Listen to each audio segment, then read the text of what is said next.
So here we are again. There we are. Punch me in, The dude. Punch Me In podcast number 3. Bang. Boing. Welcome. Record. Poing. This is Minder. Yes, Sebastian Kamei. Welcome to episode number 3. Thanks for tuning in if you're listening or watching for that matter. Happy camper. Yeah, we are still in Amsterdam. Still in At Amsterdam. Van Lennep Graphic Design in the heart of Amsterdam. Yeah. If you are watching on YouTube or social media right now, it's a pretty cool room with all the... Posters, all Yeah. the work they've done. It's dope. It Yeah. really looks good. What are we going to talk about today again? We'll be talking about DSP, so playlists. We'll be talking about listeners' behavior. Yeah. How long, where, in what way. Yeah, functionality How- of music. Like, is it a background music or is it a vocal track that demands Yeah. your attention? Or Yeah. And how does that affect Yeah. us as makers or creatives? Do you know what? I think a lot of people don't know what a DSP is even. It's a I didn't know. Digital streaming platform. Yep. So Spotify or Apple Music or Deezer, SoundCloud. YouTube Music, SoundCloud, Audio Mac, Tidal. Bandcamp. Like you could go Yeah, on yeah, forever. yeah, Tidal, yeah. It's all DSPs. Yeah. Yeah. We use them all. Yeah. What is your main thing to listen to music on? iTunes. Yeah. Oh yeah. iTunes. I've digitalized all my CDs, or Old school. put them all in my computer. Yeah. And whenever I want to listen to something, I do. If I don't have the track, I look it up on internet. Sometimes YouTube. Yeah. YouTube is a big thing for everyone. I think. Yeah, it's very So easy easy, to yeah. access. It's here to stay, I think. YouTube ain't going nowhere. And then Spotify, of course, Yeah. because Do you have a subscription? yes, I do. Okay, so you do use it, but it's like I not- do. But because you just told me you don't even listen to music that much. No, not in private. Not I like the silence. Yeah, that's I like crazy. to listen to nature. Yeah. yeah. Two birds singing. No, I think that's healthy. I And, just have the complete opposite. Yeah. I always have music on playing and stuff. Yeah. Yeah, Yeah. I actually started a playlist for myself. It's private, just Right. a playlist with yeah. tracks I like. If I find a track I like, I'll put it in there. If I listen to an album, I'll put all the tracks that I find good enough Okay, in there. in the, So it's uh, like, and it has like 5,000 songs. now Oh, or something. wow. It's like you could probably play the playlist from the beginning to the end and be done in like 3-4 months. Mm. It's so long. I like radio. Oh, you I do? like to I listen don't to like radio. radio. I like radio, Why? especially the. And which one? Because we obviously have Dutch radio. No, digital radio. So Oh. very. Okay. If I want to listen So, to blues. No Dutch radio. No. Yeah. If I want to listen to blues, I find a radio station, a blues radio station somewhere on You the just internet. Google it? Well, it's Or do you have your main go-tos? No, I just go.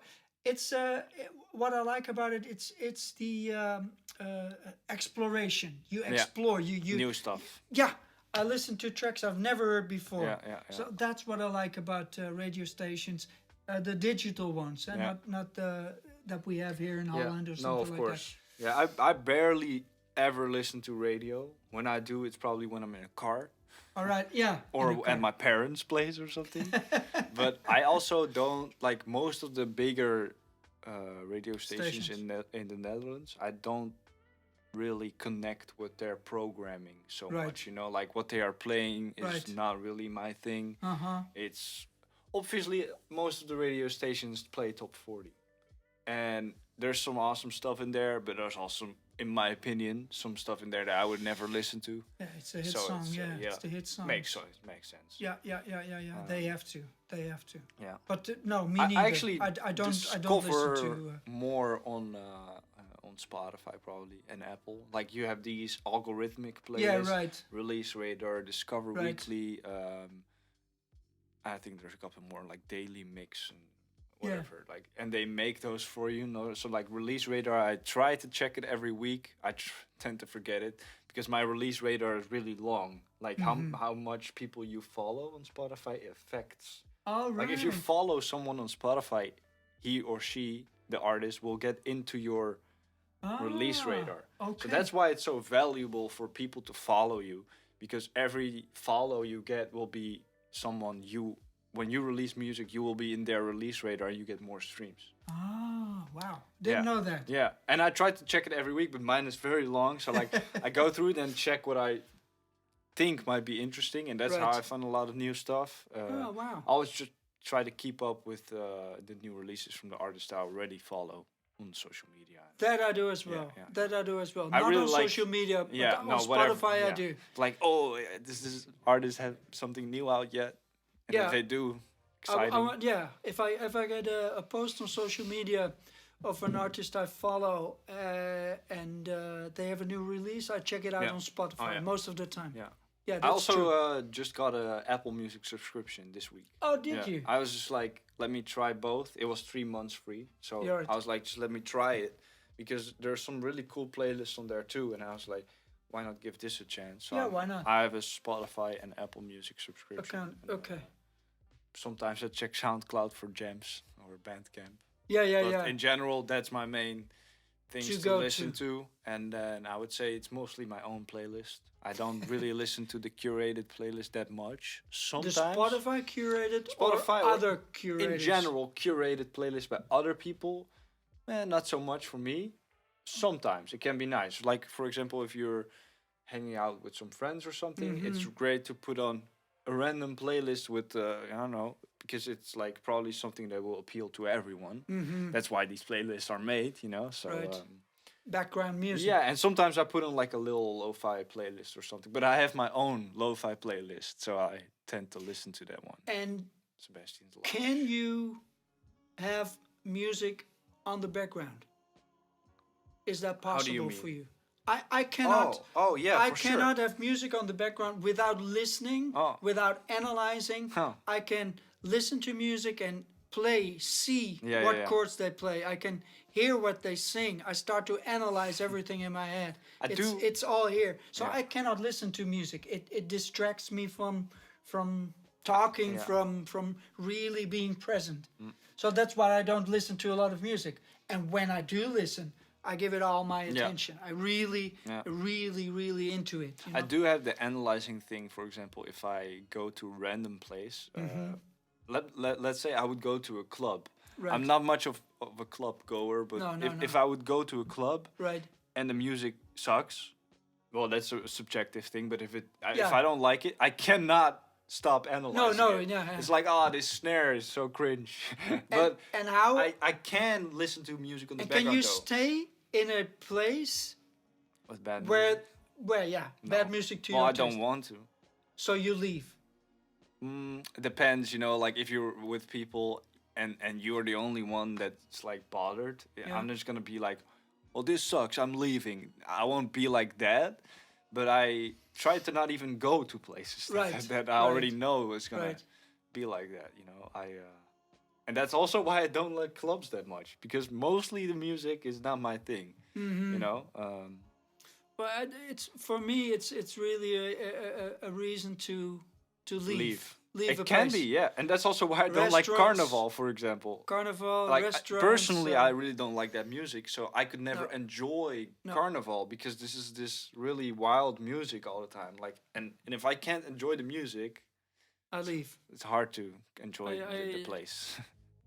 I've made But up my that's, mind. I can't stay in I think places that's, where the music if is you- not Yeah. my cup of tea. If music is your profession, it's probably hard to not analyze stuff.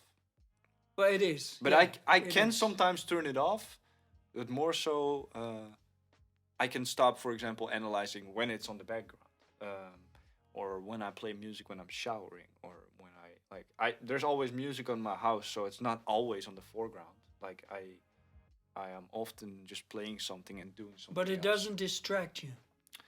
Um, So you're if a multi-type. if I'm reading or something, if I'm multitask. reading, it has to be really chill music. If it's like music with lyrics or like upbeat music, and I'm reading something, I cannot No. focus enough. Oh, So, yeah, right. for example, lo-fi hip hop is perfect for concentrating Oh yeah. because it doesn't distract me, and I can just put it on low volume Yeah. and it's like chill, Yeah, and there's right. some noise, but there's nothing distracting me. that's an interesting thing about the whole lo-fi stuff, of course. Yeah. Like, that's why a lot of artists have to work, backwards. They have a lot of streams because their music is being featured in these background music playlists. And they gain a lot of streams and money from it. Yeah. But fan base, like, it's background Yeah. music. So to get Yeah. those people to like actually check out your profile and see who you are and follow you and stuff, it's way harder because it's mostly background music. So people are listeners in that particular scene are more following playlists Yeah. than that they follow Or artists. channels or labels. Yeah, right, You know? right. Yeah, YouTube channels Yeah. or labels, Yeah. right. True, and it's I think for artists right now who are making money off that and are not trying to build a fan base, this will become a problem in a few years because this genre, obviously, every genre has its popularity, and right Right. now it's really popular. But at some point, it's just a thing, like, you don't want to be playlist independent. Like, if you are fully depending on being placed in playlist financially, that's a bad idea for the long term, right? Like, I am mostly gaining gaining money from music that's being playlisted, but like, I'm also trying to build a fan base and do other stuff and sell vinyls and do podcasts and maybe go play live and do all these other things, because mixing and mastering, you can't just rely on that and then, like, when it disappears, you're fucked, basically. Yeah. That would be stupid. But that's in general, of course, something that you should consider if you want to make money within the industry. It's very hard to take just one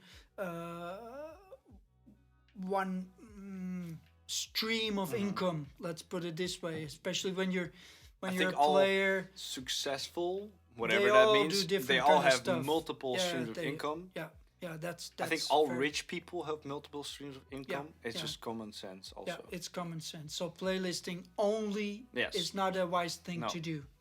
No, That's exactly. true. That's true. Although, obviously, the most of the lo-fi music is heavily being streamed on playlists. Yeah. And I think there's so many people who have so many questions about, like, how do I get into playlist? How do I get into editorial place? Yeah. It's by curators Yeah. from Spotify or Yeah. from Apple. Or Yeah. there's just so many questions about this. And they obviously have the Spotify for Artists system, but it's still vague to some people how Yeah. this works. It is difficult. I mean, I am a beginning producer, so it is difficult to get into playlists Yeah. and to get streams, to make money from that. It is difficult. Yeah. I mean, that's true. I remember It's true. when I started putting music on DSPs, Right. I literally was sitting with a friend of mine. We both had our laptops on Right. our laps on the couch, and the music was released, and we were just emailing and DMing and Right. sending messages to all these independent curators and blogs and YouTube Right. channels, and Yeah. that's literally how I started, like, just hitting up so many people, making lists literally Yeah. of, like, these are curators I could hit up, these are YouTube channels, these are influencers, blah, Yeah. and then just doing the work, Yeah. which normally your label would probably do, or your Right. PR company or Promotion. manager, it's or promotion. whoever does it. Yeah. Yeah. It's the label's work. Yeah, and I think Most a lot of of the people put something out there and they're like, Lean back. now let's see what happens. Yeah, Probably yeah, nothing. yeah. Like, if your first song on Spotify and it gets playlisted, you're super lucky.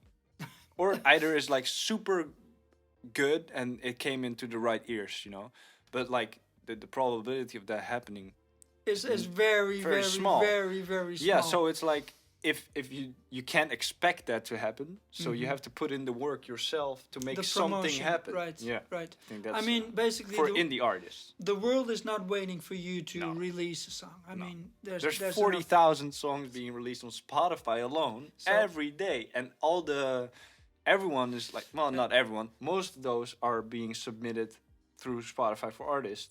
They can't listen to all those songs. That's impossible. So that's why you fill in the pitch, you fill in genres, you fill in moods, you fill in, so it gets to the right team. But I think I don't know. This is just like spectating. It's a theory, but I don't think they listen to everything. It's probably impossible. Yeah, like, for example, probably. if you submit one day before the track releases, they're like, yeah, it's way too late.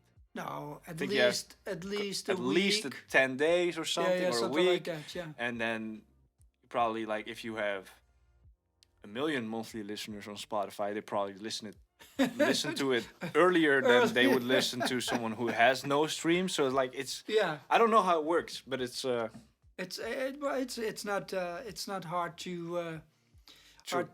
it's not hard to figure out, I guess. no. And Spotify is actually one of the ones that is still trying to make this transparent, for Apple Music, Deezer, Tidal, all these other DSPs. It's really a question mark. Like, how do you get on a Tidal playlist? Like, You don't know, eh? well, it's just like I guess you would have to know a curator or release with a label that knows a curator. But this, For example, one of the curators for Tidal is Elliot Wilson, and I don't know him personally, but if I would, he'd probably playlist my stuff. but this is how it was back in the day, like 3 years ago with Spotify. The same. I remember true. a Yeah, very true. girl, a Dutch girl who worked for Spotify. Diewertje. Yeah, right. And everybody who had her email address, Yeah. would go to her. Mellow bars and stuff. Right, but now it's completely it's gone. Yeah. When I sky high. started, there was literally a Google Documents form that I found on Twitter. Right. I think somewhere in a thread with Right. her and other people, and that you could submit music to Spotify. So you fill in this Google form, and then not many people had that form, I think. So to get playlisted was likely, it was Yeah, a of good course, yeah, chance. yeah. Now it's 40,000 other people, Yeah, and it's- it's this yeah. whole system. You don't know anyone personally who Yeah. curates it, so it's like one really like a shit show. It's like one big question mark. Nobody really knows what's happening, and if you do get playlists, it's like God's fingers touching you. Yeah. Like, oh, I don't know what happened here, but I like it. It's super random, and like I said, for Spotify, that's actually one of the most transparent ones. Yeah, right. I know for Apple Music, I know personally know a curator, for example, and Uh-huh. that's I think the way there. Like you need to know some people and then submit it to their email or to send them, or like maybe they are watching you. But it's, so being connections, having connections, network is- connections it's- are obviously everything. and this is the same as It like was 50 years Oh, ago. yeah. It's the same. You Yeah. got to connect. True. Maybe these So social times skills are really important. and these times maybe are a bit Different? easier because Oh. you can connect through I was socials. I thought you were gonna say harder because Corona, but that doesn't matter because But the digital world, it isn't. I mean, it used to be you like could literally send someone a message. yeah, right. Yeah. So it's like DMing. You find someone and you DM, especially for the or same for the collabs. You I've just done so many collaborations and met so many people who work at blogs and other platforms through Instagram, through Insta. Yeah, right. or email or Yeah, right. So Discord. and it used to be back in the day. You used to. There were these places where the people from the industry came. went to. These bars. Then you need to go there. Yeah. No, it's I different. was invited by my friends to Yeah. go there, and they say, "Hey, that guy and that guy, he's the Universal." Also, like, imagine in this age being a curator for Spotify, for example, or Apple or Right. Deezer. right, Probably people want something from you all the time. all the time. So they Yeah. don't even want to be known as No, curators. no, of like, course not, They no. are the curator probably, but nobody knows. No, or like, no, no, not no. nobody, but like, they don't want everyone to know because then you're gonna get thousands of DMs a day. Like, Right. hey man, here's my new song. Can you maybe play a list? Right, It's right. tiring. Right, you know? it's like Daft Punk. Yeah. You have to put something over your Yeah. head.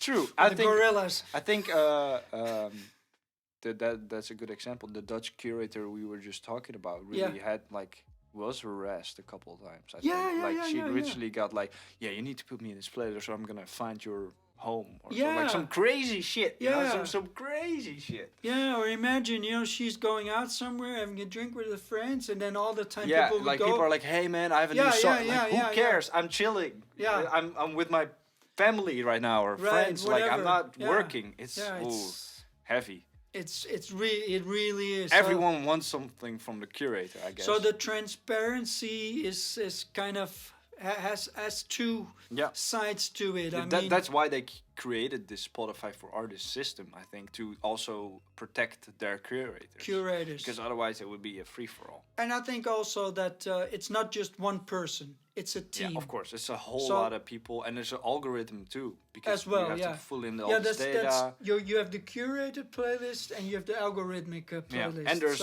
50-50. There's curated playlists that have algorithmic, personalized features in it. I think that change for every personal account. It's really it's quite complicated. But it's a business. I mean, it's a billion million. And then I also business. noticed, for example, lo-fi hip hop and beats and chill hop and boom bap is like more easily playlistable because it is background music, and a lot of people listen to it in playlists. And there's a bunch of playlists.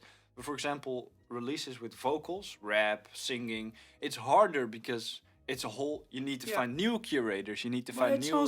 It's also what we talked earlier different functionality, I guess. Yeah, and also it's with the lo-fi, the instrumentals. You cannot go wrong.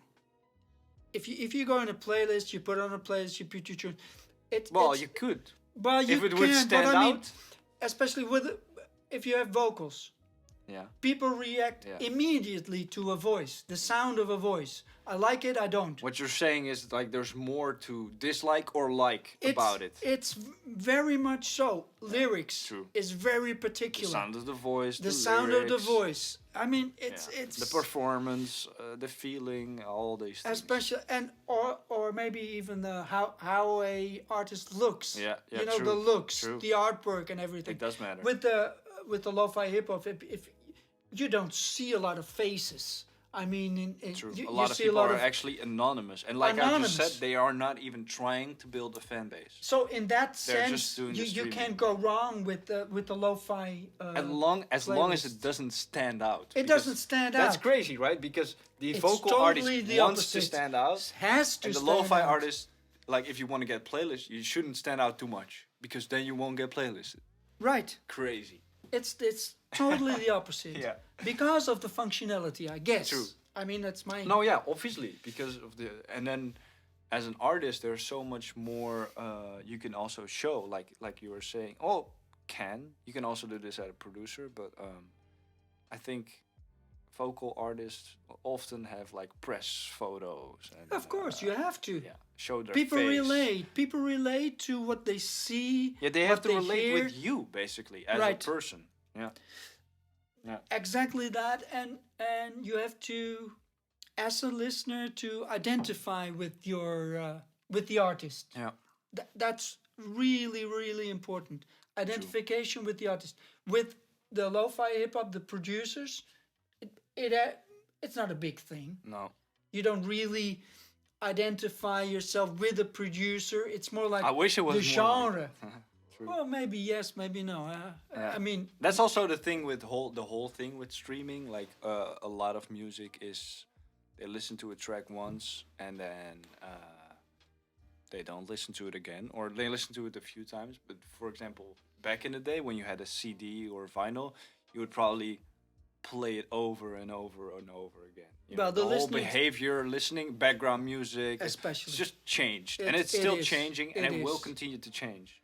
And people come back to it. I mean, you see people ordering vinyl, listening to vinyl, just to listen to it and sit back and really listening. It's a whole different experience. It's a whole different experience. Well, And I think there's always a place for that kind of experience. Oh, yeah, there will be. Yeah, there will be. Always. Yeah. Because people like to listen to music and like to, explore and hear different things and but there's always room for background music. Yeah, couple tips to get on a playlist would probably be have a good artwork, good visual thing. It helps, like it really does. I think if your artwork looks good, the name is good, the whole branding is good, and then the track is good, and you pitch it on time, and you have the right distribution company and stuff. All these things help. Of course. And collaborations with other artists who already have more. playlists and things going on, that is always a smart thing, I would say. Like my first, yeah, my first few songs that got playlisted by Spotify were mostly collaborations Mm-hmm. with other people that are already also doing this. Yes. Yeah. Well, and collabing is. There was this article in a Dutch newspaper. Even for it now, in particular, we're talking about lo-fi collabs between producers, but also for artists these days. Collabing is like the thing, you know. We have Maan with Snelle, especially if you do the crossover thing.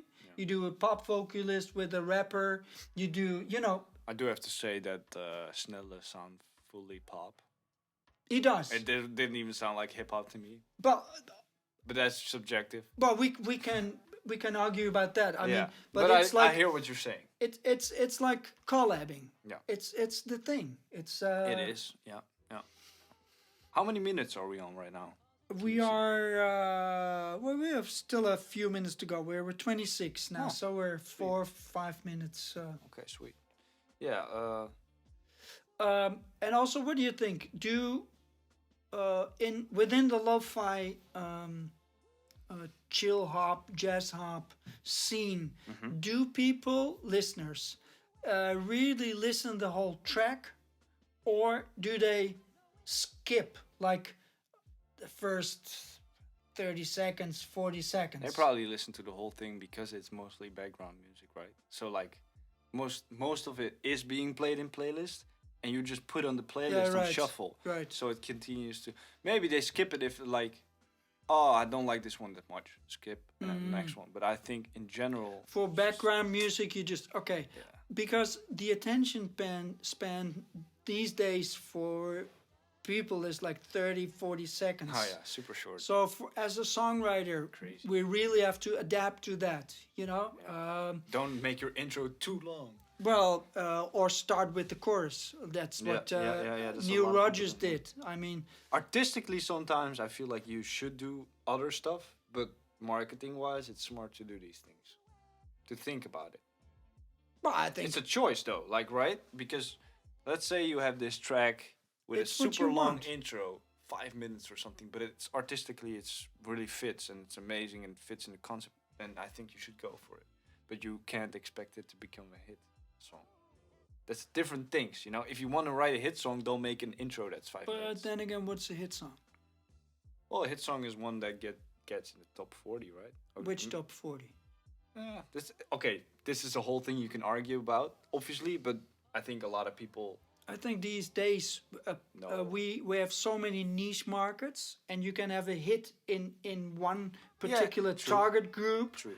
And because we have this digital world where your target group is not limited to a country, it's worldwide. So a niche market within a small, you know, a very small target group internationally can be a hit. No, yeah, I true. mean, I still thought of hit songs of like for It's me very- personally, I it's still very think of ancient. hit songs that are in the top top 40 of the songs on the Billboard But in then- that specific country. But then again, every radio station, especially in the Netherlands, every radio station has its own top 40. If you talk about America, you have yeah, but there's different also genres. there's also a of top- global there's also one global top 40 per country, right? I don't think. I No. think so, and it's just depends on like number one is the one with the most sales and streams and the most airplay. They can definitely measure this, but But it depends I on hear the what you're saying. genres. There's different. It depends on the genres. I think for an artist, it is very important to find your own or to create your own niche market by followers, by sure. unique listeners and stuff like.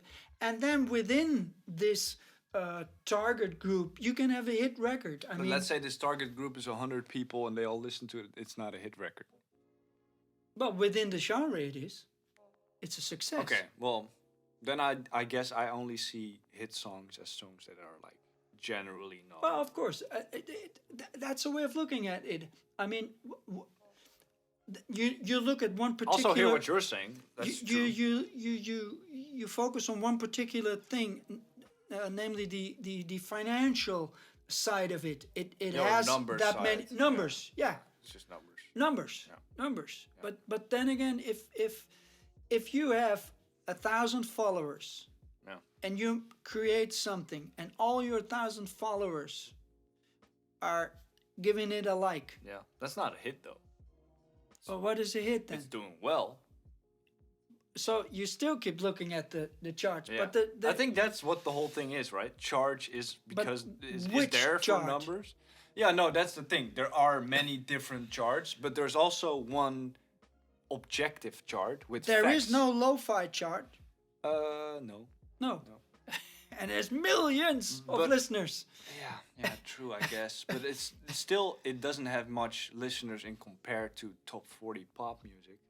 To pop music, Yeah, for example. and to country music, and to R&B music, to Yeah. blues music, to jazz music, No, to I classical totally music. hear what you're saying. Don't put stuff in boxes and stuff, but I guess it's generally known that something is a hit song when it's on the billboards, right? It's Yeah, but then doing well, it's selling. It's like I don't think lo-fi will ever be hit songs, except when you put a vocal on it from like Ariana Grande. And it becomes a hit song. Well, don't It's a you crossover think? between lo-fi and pop. Then Don't right? you think that's about to happen? Oh, I that mean, already happened right. Um, So, a lot of times actually. so Yeah, I guess that already happened. Yeah, I guess it's there. This guy Pofu had like a huge All right. hit with lo-fi beat, literally Right. a boom bap lo-fi Yeah, beat, and he right. like has a little singing piece on it, or Yeah. like a female vocalist, and then Right. he raps on it, and it has like almost 1 billion streams.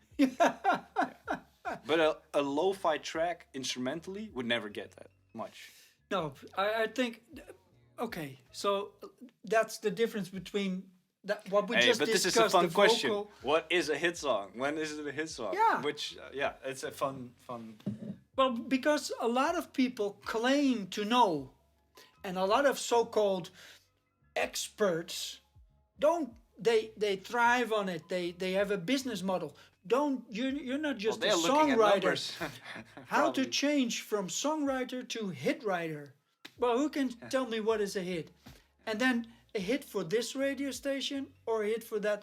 Do they have the same? No, they don't. So Does it even have to be for a radio station? it's Can all, it be fully online? for me. It's all kind of well, Questions. well. There's still a lot of questions in this whole business. For sure. Hey man, I think we got to wrap it up. Yep. What do you think? What are we gonna do next? I think episode? it would be cool to let's still keep it a little fake for the listener, but Right. I think it would be cool to get a guest. Yeah, we're busy. We're thinking about getting a guest. And we're thinking about getting guests more often, and Yeah. it would have to be people that are just creative, you know, that we can talk with and have a cool conversation with. Right. Artists, producers, but also Graphic designers, designers, yeah, booking yeah, agents, cool. managers, Yeah, maybe cool. maybe even whole different disciplines, like people Yeah. that work in Right. video, people that work in sculpturing. I don't even know, like Yeah, right. any. That would be And maybe, wouldn't it be nice if our listeners would give us some suggestions? Oh yeah, if they have a suggestion, Yeah, why not? Drop it in the Yeah, comments. drop it in the Well, comments. if you're on and, YouTube right now, well, okay. Send us drop an it in the email. yeah, or let us know on Instagram yeah, or give whatever. us a DM, whatever. That would be cool. Yeah, because wouldn't I it? think we do have a lot of people in mind that would be really cool to talk about. It's gonna be kind of like a half interview, but more so. Not really interview, more so conversation with these people, like we are doing right now. I prefer the word conversation. Yeah. I think we're all the time looking at what connects us, and I think there's a lot of connections between art Yeah. or artists, and also what makes us unique. Yeah. I mean, That's how do the we interesting differ? thing. Yeah, like what that's- does someone else do differently, and maybe some other perspectives on. so. It's definitely going to be music related.